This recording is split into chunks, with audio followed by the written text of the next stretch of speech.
horse lovers. Today I want to talk to you a little bit about the 45-foot line.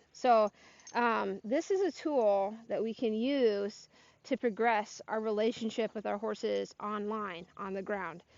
The reason why we might want to use a rope this long is the greater the distance is between me and my horse, one, the more self-confident she needs to be. I don't know about you, but I love riding a self-confident horse, especially down the trail. Oftentimes we say to our horses, "Come on, horsey, let's go." And the horse might think to themselves, "What do you mean, let us go? I'm the one who's got to go, right? It's my nose that's got to go around this corner and be vulnerable to, whatever dangers there might be down the trail." In a herd situation, the safest place to be is on the inside of the mob, right? And any, individual who's on the edges of the mob are the most vulnerable. So when we ride them, we're in the inside of the mob and the horse is on the edge. So we have to have a systematic way to go about teaching them to develop their self-confidence. So building distance gradually, right, while keeping them inside their window of trainability and not pushing them into the wilderness or into defense mode, fight or flight, right, without triggering a strong sympathetic response, is a great way to develop their self-confidence. The second benefit to that is that if I can keep my horse responsive, right, light, to my requests at gradually greater distances, the side effect of that is going to be that we have a stronger bond.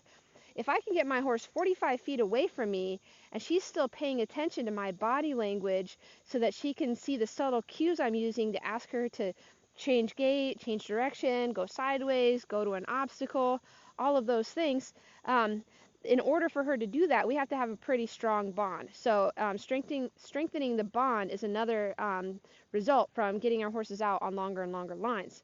Now, it is important to understand that it's better to do that gradually. I'd rather teach my horse to stay responsive than have to fix it after the fact that when I have proven to her that I'm ineffective at greater distances. Okay, so make sure you're not going too quick to the 45 and teaching your horse something they don't need to know, which is the farther away from me you get, the less effective I am with pressure. Okay, using a line like this is usually most beneficial when responsiveness has gotten super reliable and you're not really having to use corrective pressure anymore, right? The communication is subtle, it's refined, and your horse is light. Okay, so but as you might guess, a tool like this can be a little bit dangerous if we don't know a couple of the basics around ropes of this nature. This is a 10x rope, so ropers out there, it's a much softer rope than what you might see, team ropers and the like use for those kinds of sports. You might see cowboys use this soft of a rope when they're working horses from horseback. So you might see them rope other horses with it, or even cattle in more like a feedlot, not feedlot, but in a more working cow situation versus a sport like team roping. So 10x rope, and then I really prefer to have a Honda, which is this end, right, which would normally have the tail end of the rope looped back through so that I can make a loop for roping something. But in this case, I'm not going to do that, right? So it's not looped back through, but I like a Honda that can swivel openly and freely like this. It helps me not get into a situation where I get kinks in my rope. And then I just put a carabiner on this Honda to attach the halter. Okay, I like for this setup to have a little bit of weight to it so that when the rope is in neutral, the rope is likely to hang straight down. If the rope isn't attached with something that has a little bit of weight, neutral often has a little less value to the horse. Okay, so here's a couple of the basics though. The first thing is if you're going to have coils in your hands, it's important to keep the coils organized, right? They need to be stacked. So being able to pass them back and forth between your right hand and your left hand like this is a good skill to have so that you can keep your coils organized. All right, so you can start doing it by looking at it, but eventually you'd want to be able to do it just by feel. All right, can I pass the coils back and forth between my left hand and my right hand? It's mostly just a skill to be able to organize your coils. Okay, The second thing you need to know is if this end is attached to my horse, I need to keep track of how the coils feed out, okay? So the tail needs to be closest to my thumb, and the coils need to feed off of my fingertips. So if the rope is in my left hand, I'm holding it in a safe way. But if I switch hands, what happens here? Right? If my horse goes to running or bolting for some reason, I have a potential to get hung up, with the rope around my hand. So if I change hands, I need to turn the rope around. Okay, so now the tail is closest to the inside of my thumb, and the coils feed off the tip of my fingers. Okay, so make sure you're ready to do that. Now this, of course, is a right-handed rope. If you had a left-handed rope, it would coil the opposite way, and you'd have the opposite front-to-back situation. It messes with your head, but you lefties will work it out on an individual basis. Okay, now the last little thing I want to show you is how to throw a coil out and reel it back in. So it's really common in situations where you're playing with your horse on the ground with this tool, that sometimes you need to get rid of some of the rope and sometimes you need to be able to gather it back up. So a good little exercise to do before you attach it to your horse, right, is to be able to pull out a few coils like this, and can you take it and throw it out and have it land in a fairly straight line.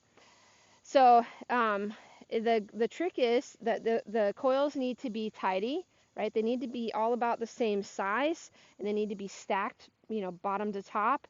And then I need to have a lofty throw. Okay, I need to be able to throw it kind of up and out so that it uncoils as it heads out, right? Then the next thing I need to be able to do is bring it back while keeping my coils nice and tidy like this, okay? So there's a couple of different strategies. One is palm down. I'm going to reach down and roll this coil through my fingers and put it against my the hand that's holding the coils, just like that, okay? The rope twists and wants to go in a certain way. Don't fight the rope. Figure out where it wants to be and put it there, okay? So palm down, give it a little twist. All right, and I like to keep the coils the same length. Another way to do it is palm up, and it's the same strategy. I just need to be able to turn the rope over in my hand so that as I do it, the coil wants to lay flat like that. See, if I don't do that, well, this rope is too good. If I don't do that, it wants to put little twists in it, right? If it's not twisted the correct way. So I have to look for what does the rope want to do, okay? So you got to be able to throw it out with your dominant hand and coil it back up and keep the coils tidy. Throw it out with your non-dominant hand and be able to coil it back and keep the coils tidy. Then, when that's really good for you, oops, see how I'm fighting it there? So I got to look for what does the rope want to do. There it is. All right, keep the coils tidy. Then the next thing I want to be able to do is I want to be able, because this is actually more practical skill, this end's going to be attached to my horse, but I don't want all of these coils in my hand. I need to be able to throw it out away from me and have it land in a straight line and not in a pile of spaghetti on the ground, okay?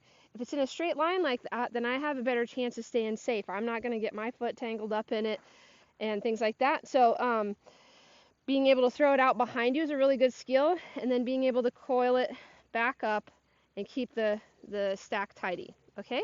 Both with your dominant hand and with your non-dominant hand.